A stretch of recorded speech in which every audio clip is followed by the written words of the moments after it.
Se você não é como Schopenhauer, é bem provável que você goste de viver a vida. E saber que um dia ela chega ao fim causa um sentimento de tristeza.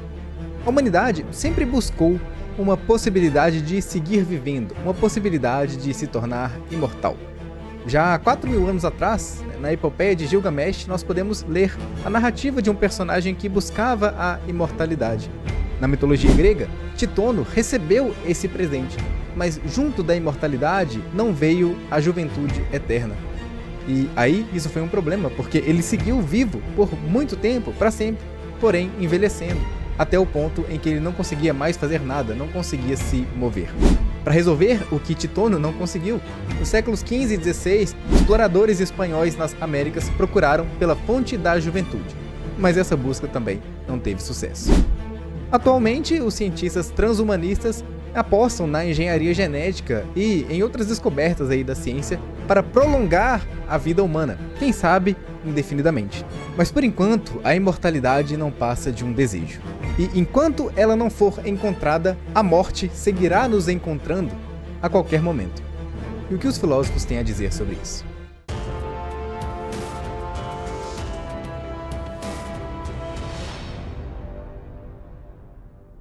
O primeiro filósofo que precisou pensar seriamente sobre a questão da própria morte foi Sócrates.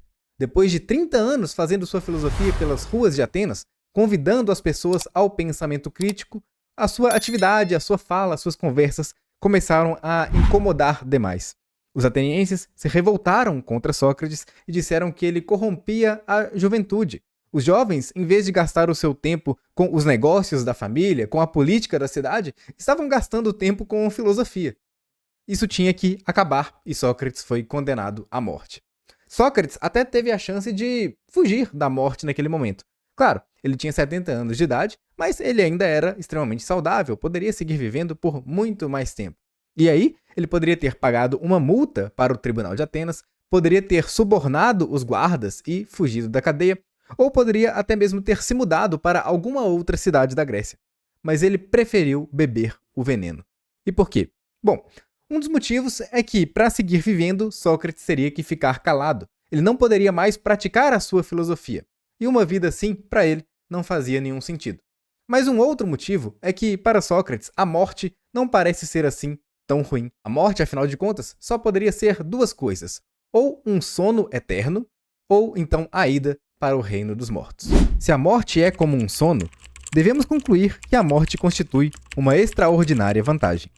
Se, por outro lado, a morte é uma mudança deste lugar para algum outro, e todos os mortos estão nesse outro lugar, que maior bem poderia haver do que esse? Se a morte é um longo sono, um eterno sono, então não tem nenhum problema. A gente gosta de dormir, dormir é bom, portanto a morte seria até agradável. Agora, se a morte é a ida para o reino dos mortos, lá Sócrates poderia conversar com os grandes nomes do passado, como Homero, Hesíodo e muitos outros, e poderia conversar com eles falando de filosofia. E isso seria, na verdade, fantástico.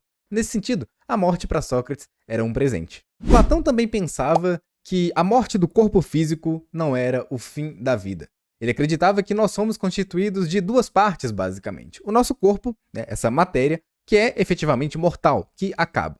Entretanto, nós temos uma alma, e a alma ela é imortal. E Platão imaginava que, assim como a morte vem da vida, também a vida deve se originar da morte. E aqui ele puxa um pouco das teorias pitagóricas, as teorias de Pitágoras, que acreditava na transmigração das almas. Pitágoras acreditava que os corpos morrem, mas que a alma ela segue existindo e ela vai entrando em outros corpos, inclusive corpos de outras espécies. Certa vez ele viu um cachorro latindo e o cachorro latia, chorava, porque estava apanhando. E ele mandou pararem com aquilo imediatamente, porque pelo barulho do latido do cachorro, ele reconheceu que a alma presente naquele corpo de cachorro era, na verdade, a alma de um amigo dele que tinha falecido há não muito tempo. Agora, existindo vida após a morte ou não existindo, o fato é que a filosofia nos ajuda a passar por essa existência corporal. Mas aí não adianta estudar filosofia de qualquer jeito.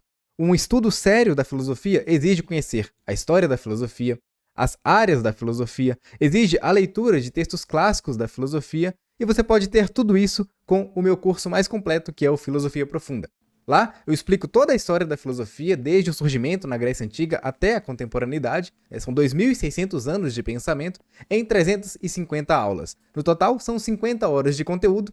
E você tem, além das aulas em vídeo, os áudios para baixar e ainda a possibilidade de ler tudo aquilo que eu explico com ainda mais detalhes no material escrito, material didático em PDF, que tem 680 páginas. Tem também outros cursos de filosofia que você pode conferir lá no site. Se isso te interessa, se você quer aprender filosofia com mais profundidade, é só clicar no primeiro link que está aqui abaixo na descrição.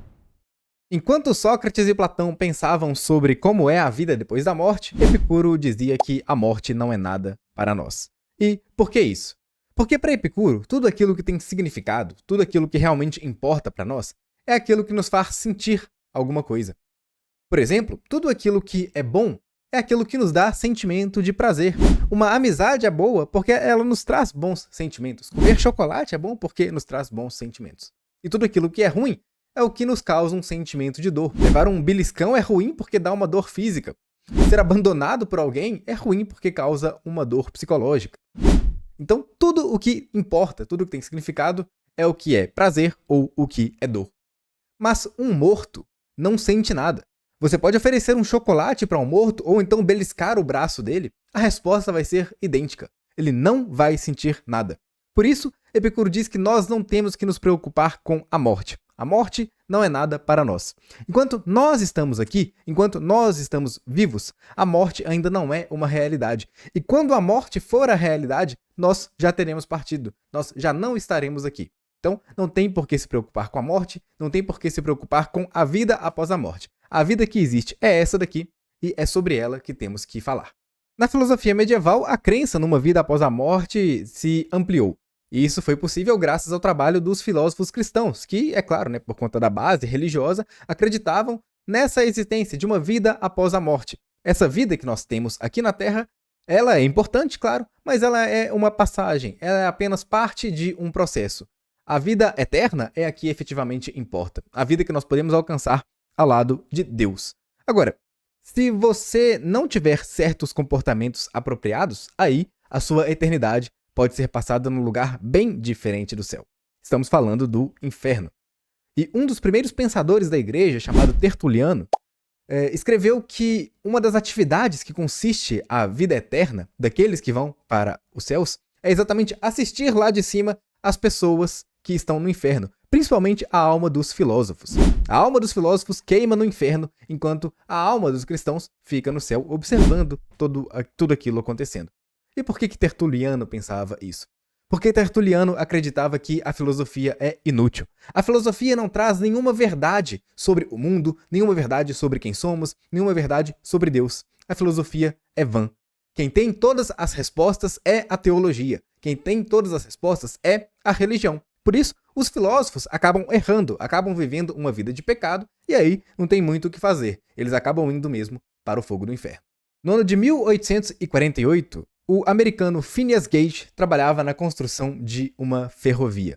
E ali, para abrir espaço para que a ferrovia fosse construída, ele pegou um pouco de pólvora, era parte do seu trabalho, jogou num buraco, porém o atrito da pólvora com a terra fez com que acontecesse uma grande explosão. Essa explosão não estava programada para acontecer naquele momento, o Phineas não estava preparado, e aí uma enorme barra de ferro atravessou o seu crânio. Phineas não morreu devido a esse acidente, mas ele nunca mais foi o mesmo. Antes, ele era conhecido como um cara legal, mas depois do acidente, Phineas se tornou um cara mal-humorado, grosseiro, insubordinado, o que inclusive levou à sua demissão do trabalho. E você pode pensar que, bom, ele mudou de comportamento por conta do acidente, um acidente de trabalho, o cara ficou cego. Mas é mais do que isso, assim. A personalidade de Phineas Gage, para quem conversava com ele, seus amigos, a personalidade dele havia mudado. Os seus gostos pessoais já não eram os mesmos. Os seus planos de vida antigos foram todos abandonados. Ele agora era realmente uma outra pessoa. O caso do Phineas Gage ficou muito famoso e acabou embasando teorias filosóficas como a de Bertrand Russell, que escreveu o seguinte: nossas lembranças e hábitos estão ligados à estrutura do cérebro, de maneira bastante parecida com a que um rio está ligado ao seu leito. Todos sabemos que a memória pode ser apagada por uma lesão no cérebro, que uma pessoa virtuosa pode se tornar corrupta por uma encefalite letárgica e que uma criança inteligente pode se transformar em uma idiota se não consumir iodo. Tendo em vista fatos assim tão conhecidos, parece bastante improvável que a mente sobreviva à destruição total das estruturas cerebrais que ocorrem com a morte. Não são argumentos racionais, mas sim emoções que suscitam a crença na vida futura.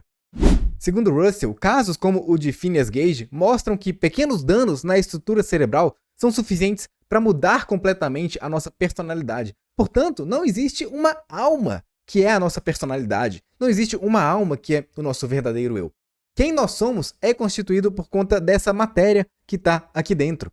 E quando o corpo morre, quando essa matéria daqui se decompõe totalmente, não existe mais aquilo que é necessário para a existência da mente. Não existe mais aquilo que é necessário para a existência de uma personalidade, para a existência de uma pessoa. Portanto, para Bertrand Russell, o sonho de uma vida após a eterna é apenas um desejo humano, assim como era a fonte da juventude para os exploradores espanhóis. Mas é algo que não vai se realizar, mesmo que a ciência continue avançando nos próximos séculos. E enquanto a imortalidade segue sendo um desejo, muitos filósofos dedicam a sua vida a pensar sobre qual é o valor da vida. E é isso o que vamos falar na próxima aula. Hoje nós vimos que os humanos sempre almejaram a imortalidade, sempre almejaram algo para além dessa vida. Na filosofia, Sócrates viu com bons olhos a morte, imaginando que ela seria a ida para o reino dos mortos, onde ele poderia filosofar indefinidamente. Pitágoras e Platão, com a ideia da transmigração das almas, acreditavam que o corpo morre sim, mas que a alma segue viva, talvez até mesmo em outras espécies, trazendo aí novos modos de existência. Na filosofia medieval, a crença numa vida após a morte se solidificou com o pensamento cristão se difundindo em toda a Europa e nos outros continentes também. E, na contemporaneidade, casos como o do Phineas Gage aumentaram as suspeitas de que talvez toda a existência mental, toda a personalidade exista apenas por conta do aparato cerebral. E se isso for verdade, não tem como fugir. A vida acaba assim que o corpo para de funcionar. Tem mais conteúdo lá no Instagram, o aprenda.filosofia, e também no podcast, onde eu estou sempre abordando algum autor da história da filosofia, alguma questão filosófica, algum livro da filosofia. E se você gosta de filosofia e quer aumentar o seu conhecimento de mundo, se você quer entender todas essas teorias de um modo organizado, clique no primeiro link aqui na descrição e conheça os meus cursos de filosofia. Tenho certeza que você vai gostar e que eles vão te ajudar muito a atingir seus objetivos intelectuais. Por enquanto é isso. Continue pensando e até mais.